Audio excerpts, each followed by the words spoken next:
This presentation is about anxiety disorders in children and adolescents for Nursing 592 at Nicholls State University by Bethany Griffin and Ray Pizzo.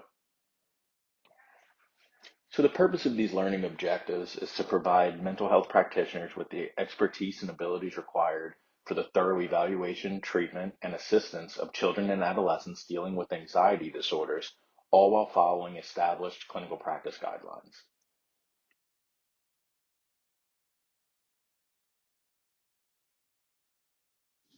According to the APA, anxiety is defined as a state of emotional unease marked by sensations of stress, anxious thinking, and bodily alterations, such as heightened blood pressure.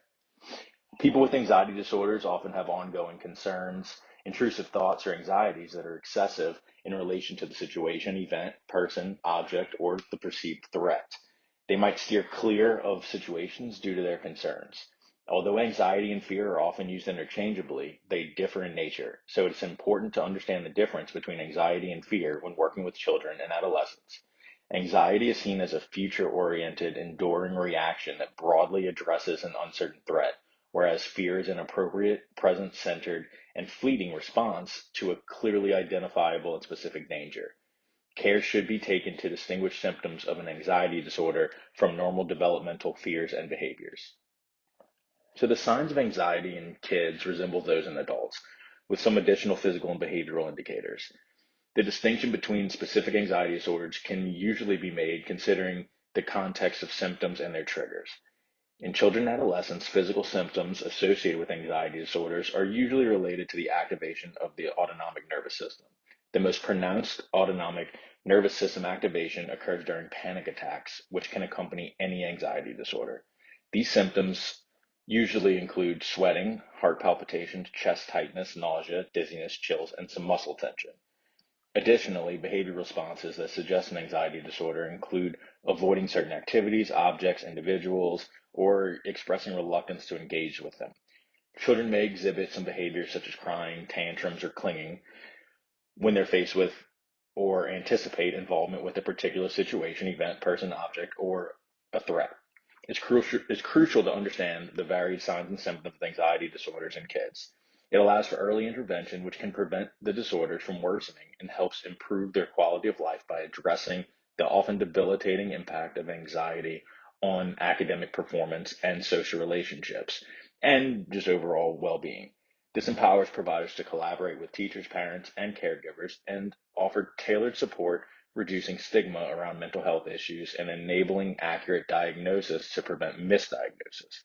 Ultimately, providers can promote resilience in young kids, equipping them with the skills to manage stress and adversity throughout the course of their lives. Anxiety disorder stands as the most prevalent psychiatric condition among children and teenagers, impacting almost 1 in every 12 children and 1 in every 4 adolescents in the US, with nearly 7% of youths worldwide having an anxiety disorder. In adolescents grappling with anxiety, 9% were found to experience thoughts of suicide, while 6% had attempted suicide. The highest risk for these tendencies appears to be associated with panic disorder and generalized anxiety disorder when combined with depression. The COVID-19 pandemic has raised fresh concerns about the mental health of children and adolescents, with a 2021 meta-analysis of 29 studies involving over 80,000 young individuals found a 21% prevalence of clinically elevated anxiety symptoms, with higher rates seen in later pandemic data and also among females. Even though there are effective treatments for anxiety, fewer than 50% of young individuals who require mental health treatment actually receive any form of care. Contributing factors include a family history of anxiety disorders, socioeconomic stress, exposure to violence and trauma, and biological factors like hereditary traits and temperament.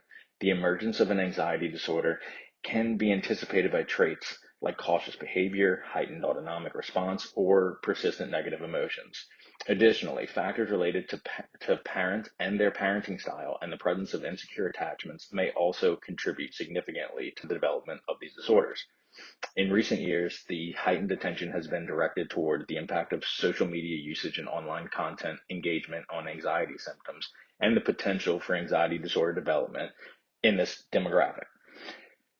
This impact can yield both positive and negative outcomes, with variations observed based on factors such as gender, age, specific social media platforms, and the duration of online activity.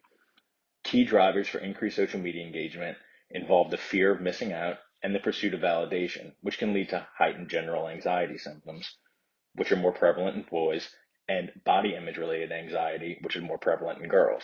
Additionally, cyberbullying is associated with increased anxiety and a greater risk of anxiety disorders, particularly among marginalized youth.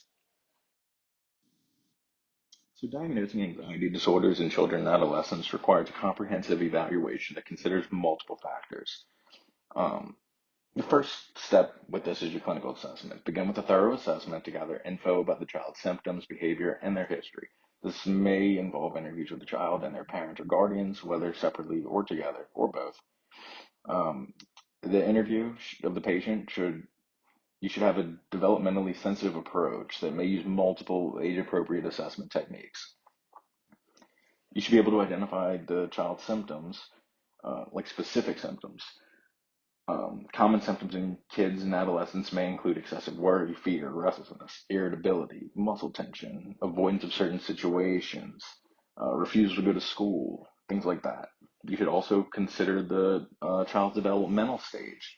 Anxiety can manifest differently in various ages. Functional impairment, such how is this anxiety affecting the child's academic performance, their interaction with peers, relationships, etc.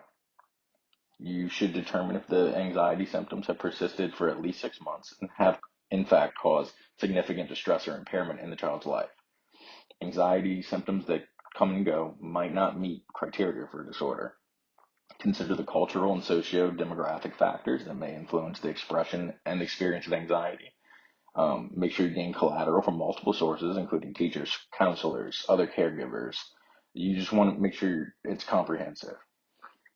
Definitely ask about the trauma history. Assess for a history of trauma or adverse childhood experiences. Determine the child's treatment history, if they've ever received treatment prior for this, and what may or may not have been effective. Family history should be explored, as with all mental health diagnoses. You should utilize standardized assessment tools, questionnaires, rating scales to evaluate the anxiety symptoms. Rule out some other medical or psychological conditions that might mimic the symptoms of anxiety. The comorbidity as well. Anxiety disorders often occur alongside each other, and there are common additional conditions that can co-occur. The presence of these co-occurring conditions can intensify emotional distress and hinder daily functioning, potentially leading to less favorable outcomes. Your physical exam should primarily aim to eliminate medical conditions that often manifest with symptoms resembling anxiety, like migraines, inflammatory bowel disease, asthma, thyroid disease, just to name a few. Some labs, well, while it's infrequent, lab tests like the thyroid function, looking for hypothyroidism, as well as imaging and other diagnostic tests may be required in rare cases to exclude a particular diagnosis suggested by the patient's medical history and physical exam. So diagnosing anxiety disorders, it's a collaborative process, and it does involve the child, the parents, caregivers, mental health professionals. And an accurate diagnosis is crucial for developing an appropriate treatment plan tailored to the child's unique individual needs. So four of the main validated, self-reported, and caretaker-reported screening measures are the SCARED, the Spence Children's Anxiety Scale, the PAS, and the Generalized Anxiety Disorder 7. The SCARED is a screening tool that's used to assess anxiety-related emotional disorders in kids. It's designed for kids ages 8 and above. It can be accessed for free online and is easily accessible. It's usually administered by a parent or self-reported, like as a self-reported questionnaire. It helps to identify symptoms related to emotional concerns. You can gather baseline symptoms and severity. It can also be used for continuous monitoring to track for changes over time. The Spence Children's Anxiety Scale is another one that evaluates six aspects of anxiety, including generalized anxiety, agoraphobia, social phobia, separation anxiety, OCD, and fears related to physical injury in in kids ages 8 to 15. It's usually given by the parent or as a self-reported questionnaire, and the kids are asked to rate the extent to which they experience each symptom using a 4-point frequency scale. The PAS is an assessment tool designed to measure anxiety symptoms in preschool age kids.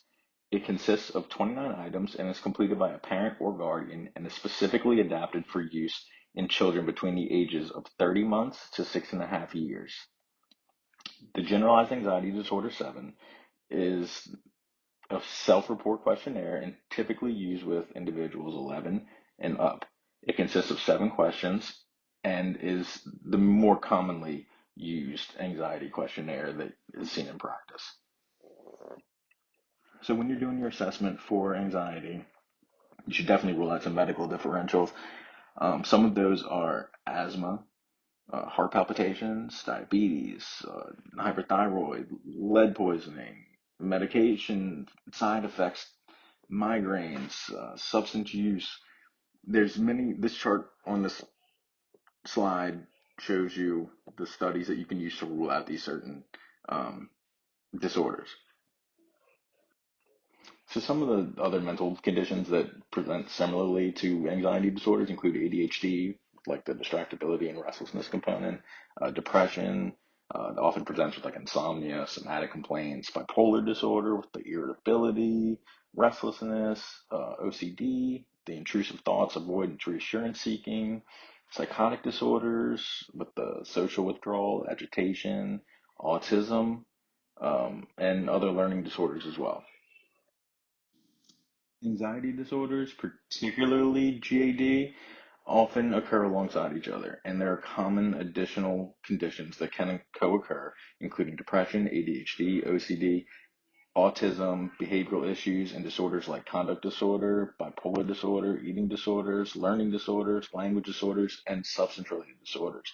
The presence of these comorbid conditions can intensify emotional distress and hinder daily functioning, potentially leading to less favorable treatment results.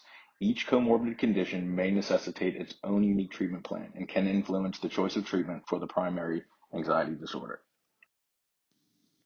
The anxiety disorders commonly diagnosed in kids are specific phobias, social anxiety disorder, separation anxiety disorder, agoraphobia, panic disorder, and generalized anxiety disorder.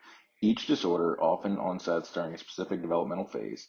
Separation anxiety during the preschool, early school age years. Specific phobias present during the school age years. Social anxiety in the later school age and early adolescent years. And GAD, panic, and agoraphobia normally come about in later adolescent, young adult years. So the three most common pediatric anxiety disorders are separation anxiety, generalized anxiety disorder, and social anxiety. These disorders, they share the same underlying anxiety concept. They have notable symptom overlap and are considerably comorbid with one another. They also exhibit comparable familial links and continuity leading into adult anxiety and depression. Separation anxiety disorder is characterized by excessive, inappropriate amount of fear of being away from an attachment figure like a parent or other caregiver. Developmentally appropriate separation anxiety usually shows itself about 6 months, and by 2 to 3 years, it's gone. Uh, Kids with separation anxiety disorder have either persistent and worsening or a new onset separation anxiety disorder in school age years, so between the ages of like 6 and 12. Um, while the exact cause is unknown, familial or environmental variables are all associated with it. Um, the DSM requires 3 of 8 symptoms to be present for a duration of a minimum of 4 weeks in kids and adolescents, as well as functional impairment in order to make an accurate diagnosis.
These criteria on this slide outline the common diagnostic indicators for anxiety disorders typically identified in children and adolescents. They also emphasize the symptoms that should be excluded when considering differential diagnoses for each specific disorder. When diagnostic criteria are not fully met for a given anxiety disorder, or if a precise diagnosis is not possible due to limited information or other factors, the DSM-5 includes other specified and unspecified diagnoses to be applied in these circumstances. So some treatment considerations to take into account when working with children and adolescents with anxiety disorders. You definitely want to take a comprehensive and individualized approach. You want to include the child or adolescent with their parents and guardians in the plan.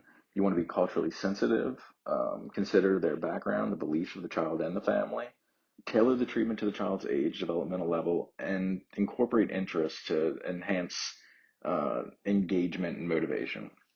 Some evidence-based treatments are like CBT, exposure therapy. So these therapies have been shown to be effective in treating anxiety disorders in kids, and they teach the child or adolescent coping skills to manage anxiety, such as relaxation techniques, deep breathing, and mindfulness exercises. Utilize exposure therapy techniques and response prevention gradually.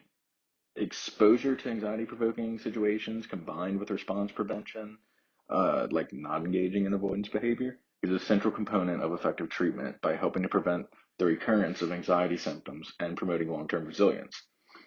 Sometimes, like for in situations where the anxiety is severe or in treatment resistant cases, pharmacological treatments might be employed. Some non-pharmacological treatments that you can use are like online therapy, telehealth, group therapy, parent management training, family-based therapy, play therapy, psychoeducation, and sleep hygiene techniques. You want to collaborate with the school. You want to, some of them might need some accommodations or modifications. Um, School counselors and teachers can play a key role in this process. You want to regularly assess the progress of treatment using the standardized measures, adjust the treatment plan as needed based on the child's response. Um, if the child has coexisting conditions like depression, ADHD, or conduct problems, consider integrated treatment approaches that address all of the issues simultaneously. Need to get informed consent.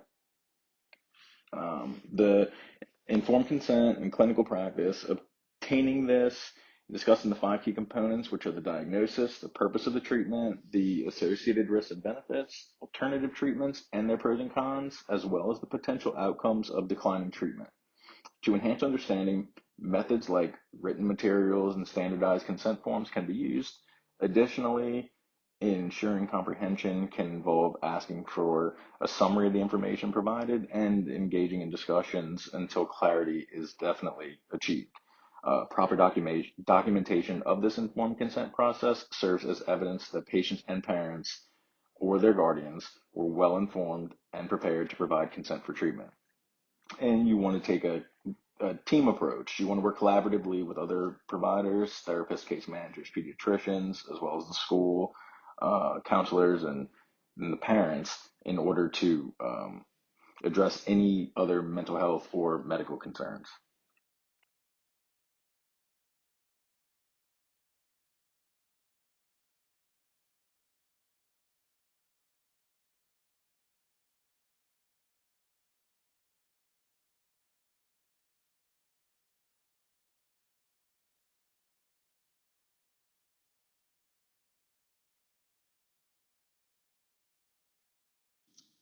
So for mild to moderate symptoms, CBT is the first line, whether it be individual or group. Typically, treatment with CBT for most childhood anxiety disorders lasts about 12 to 20 weeks, occasionally supplemented with some booster sessions over several months to reinforce skill development. However, the duration should be determined on an individual basis.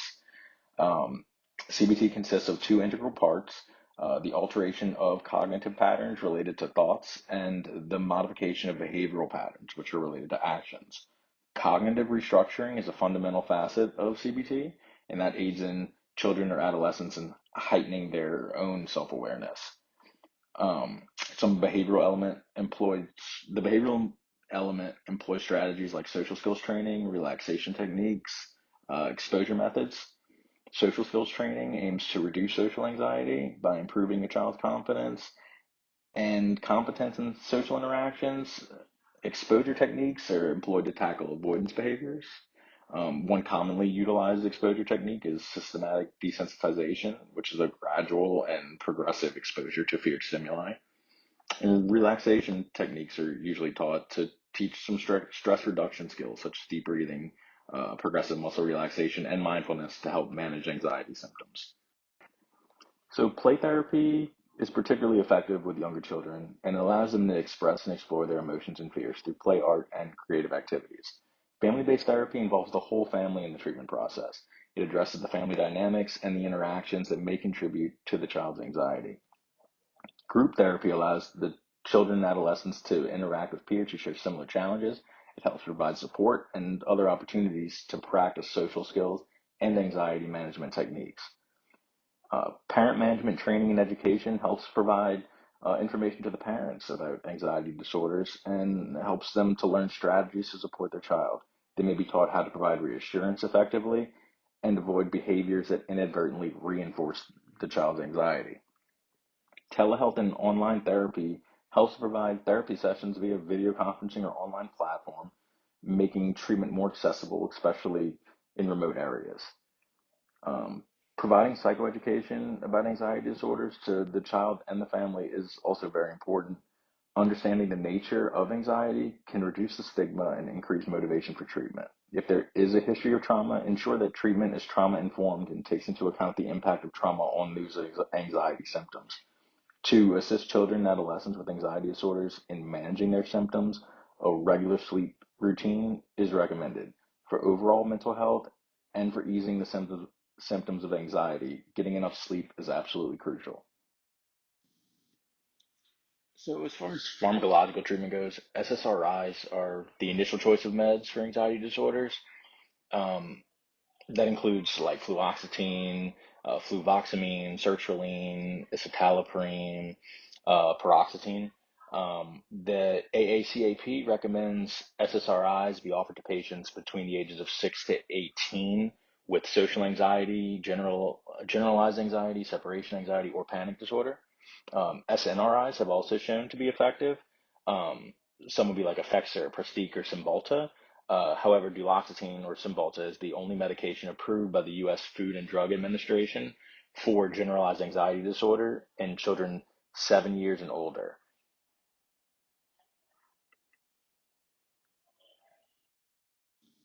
The combination of CBT with medication has proven to be the most effective approach in managing childhood anxiety disorders. In an RCT involving 488 kids diagnosed with social anxiety disorder, GAD, or separation anxiety disorder, the combination of CBT and sertraline yielded higher effectiveness compared to either CBT or sertraline alone. In October of 2020, the American Academy of Child and Adolescent Psychiatry, released clinical practice guidelines, which recommend that children and adolescents ages 6 to 18 that are diagnosed with social anxiety disorder, generalized anxiety disorder, or separation anxiety disorder, as well as specific phobia or panic disorder, should undergo treatment with either CBT or an SSRI. While the prognosis is generally positive, it's also important to recognize that individual outcomes do vary based on factors such as the severity of symptoms, presence of comorbid conditions, treatment adherence, family support, and the expertise of their provider. Pharmacological treatment has shown effectiveness in reducing anxiety symptoms. For example, duloxetine and venlafaxine have demonstrated significant improvements in symptoms and functional improvement. SNRIs, duloxetine, and venlafaxine have demonstrated significant improvements in symptoms and functional improvement. However, meds come with potential side effects, and healthcare providers should discuss these risks, especially the risk of increased suicidal thoughts and behaviors in children and adolescents with both patients and their caregivers. The long-term effects of antidepressant use in children and adolescents are unknown. The FDA recommends limiting the duration of use. The AACAP recommends that children and adolescents remain on medications for 6 to 12 months after symptom resolution and consider tapering and discontinuing during a stress-free time.